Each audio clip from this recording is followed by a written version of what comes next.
produsen Indonesia itu bisa swasembada sapi. Belum lagi bawang merah, bawang putih, jagung, kedelai. Hal ini yang akan menyeret kita kepada keterpurukan yang bukan Indonesia seharusnya. Indonesia seharusnya memiliki satu masyarakat yang makmur. Indonesia seharusnya memiliki masyarakat yang sejahtera. Indonesia seharusnya memanfaatkan atas anugerah yang telah diberikan Tuhan. Indonesia seharusnya bisa menjawab apa yang menjadi kebutuhan masyarakat. Indonesia seharusnya tidak memiliki satu pemikiran seperti itu. Indonesia seharusnya memiliki pemikiran yang bisa menyaingi martabat internasional. Kita lihat sekarang contohnya. Dari departemen-departemen yang telah kita sebarkan di seluruh pesisir Indonesia, anugerah Tuhan memberikan Laut Jawa dan Laut Arafura untuk digabungkan menjadi suatu komunitas pertumbuhan kota yang sangat baik. Di sini coba Anda bayangkan efek dominonya. Para investor berinvestasi, para pencari kerja dapat bekerja, para mahasiswa yang sedang sekolah pasti akan bekerja, tidak akan menganggur, karena pertumbuhan ini akan memberikan suatu lapangan usaha, lapangan pekerjaan yang sangat luas tanpa menggunakan APBN Rp1 pun. Coba saudara-saudara bayangkan, jika itu sudah terjadi, maka Indonesia akan terlepas dari permasalahan-permasalahan yang ada. Kesenjangan sosial, pengangguran, terpusatnya pembangunan, banyaknya daerah-daerah yang tidak terbangun. Ingat saudara-saudara, geopolitik mengatakan bahwa geopolitik itu dibutuhkan untuk memperluas, memperbesar wilayah negara. Setiap jengkal tanah akan diperebutkan dengan mengangkat senjata. Indonesia sudah diberikan anugerah oleh Tuhan, dataran yang luas, lautan yang terhampar. Tetapi sayang, kita mengingkari anugerah yang telah diberikan. Kita mengingkari pemberian Tuhan, hanya mengumbar dan menuruti hawa nafsu. Coba saudara-saudara lihat, jika setelah kita bangun semua, APBN yang belum pernah kita pakai Rp1 pun, dan kalau APBN ini kita belikan untuk stimulus masyarakat sekarang, kita sudah masuk ke wilayah pesisir, masyarakat kita sudah tumbuh di pesisir, maka tidak akan ada lagi kebodohan. Tidak ada lagi yang di gunung, tidak ada lagi yang di desa, tidak ada lagi yang di kampung. Karena semua mencari kerja, semuanya mencari kerja ke kawasan pesisir yang telah berubah menjadi suatu pusat pertumbuhan ekonomi baru Indonesia. Itu Indonesia seharusnya.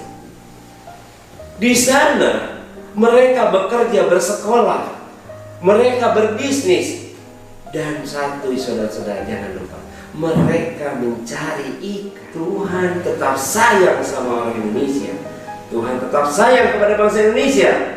Tetapi bangsa Indonesia salah menerjemahkan apa yang telah diberikan oleh Tuhan untuk bangsa dan negara ini. Saudara-saudara semuanya, dalam deklarasi Indonesia seharusnya, mari kita sing-singkan lengan baju. Mari kita kompakkan persatuan dan kesatuan. Kita tidak boleh mengingkari Sumpah Pemuda. Kita tidak mengingkari UUD 45 dan Pancasila. NKRI harga mati. Itulah Indonesia seharusnya. Dari zaman Majapahit, Pajajaran, Sriwijaya, Kutai, semua Indonesia adalah selalu memiliki martabat yang disegani oleh seluruh dunia. Kita salah mengartikan anugerah yang telah diberikan Tuhan. Mari kita kembali kepada apa yang diberikan Tuhan, anugerah apa yang telah diamanatkan kepada kita semua. Mari kita berikan yang terbaik untuk bangsa dan negara, untuk mensejahterakan seluruh masyarakat Indonesia, seluruh tanah air Indonesia. Bicaralah yang lantang, bicaralah yang cerdas, bicaralah yang benar. Karena lantang, cerdas, dan benar tidak ada memiliki unsur kesalahan dan maksud-maksud tertentu. Sebaliknya, jika bicaranya pelan-pelan, bicaranya bisik-bisik, pasti ada maksud tertentu. Oleh karena itu, Indonesia seharusnya bicara harus yang lantang. Kita berikan suatu masukan kepada Indonesia. Kita berikan Indonesia ini sesuatu yang bisa mensejahterakan masyarakat Indonesia. Tanah air Indonesia. Tanah air titik saja itu mengartikan banyak artinya dan multi tafsir. Tetapi yang dimaksud adalah tanah air Indonesia. Tidak ada lagi suku, tidak ada lagi agama, tidak ada lagi ras, tidak ada lagi, kita semuanya satu. Saudara-saudara semua, saya sampaikan pada hari ini bahwa karena sebagai magnet kehidupan ekonomi di Indonesia masih bersumber kepada negara, saya contohkan satu solusi.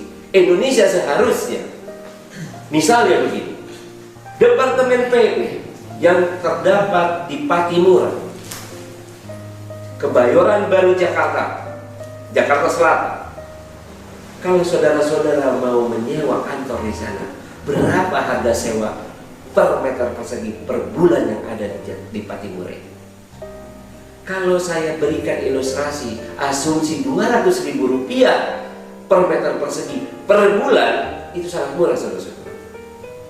Tapi jangan salah, 200.000 per meter per bulan, kalau asumsi PU itu dengan luas bangunan sebesar 10 hektar atau sama dengan 100.000 meter persegi, maka 200.000 per meter persegi per bulan itu akan mendapatkan hitungan 20 miliar rupiah per bulan.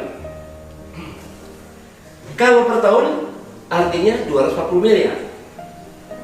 Apakah sekarang kalau 240 miliar per tahun, jika kita sewakan bangunan-bangunan yang ada di Departemen PU di Kebayoran, di Patimura, Jakarta Selatan, ada yang berani menyewa 1 tahun? Mungkin terlalu spekulasi, terlalu tinggi. Karena 1 tahun itu waktu yang pendek untuk merenovasi, melakukan satu inovasi untuk interiornya, itu sudah butuh 6 bulan. Pindahnya ataupun keluarnya, coba kita hitung. Kalau saja dibutuhkan untuk pindahnya 6 bulan, untuk keluarnya 6 bulan, interiornya itu di setup 6 bulan, anggap saja 1,5 tahun sampai 2 tahun itu hanya baru persiapan dan penyelesaian. Maka yang ideal itu adalah disewa selama 10 tahun. Kalau 10 tahun itu kita sewakan per tahunnya 240 miliar rupiah, maka harga sewa kantor PU di Patimura, Jakarta Selatan itu 2,4 triliun, saudara-saudara. Coba saudara-saudara lihat sekarang. Jika kita pindahkan misalnya ke Irian Jaya. Irian Jaya 60 km dari Sorong. Kita cari satu kota yang memiliki pelabuhan sudah jadi, dan kita juga mencari satu bandara yang sudah jadi. Kalau kita lihat berapa harga per meter tanah di Irian saat ini yang berjarak 60 km dari Sorong. Yang kedua, kita pilih kawasan pesisir yang notabene katanya bukan kawasan subur, yang notabene katanya dataran rendah, sehingga tanah itu akan murah, tetapi tanah itu menjadi produktif, saudara-saudara.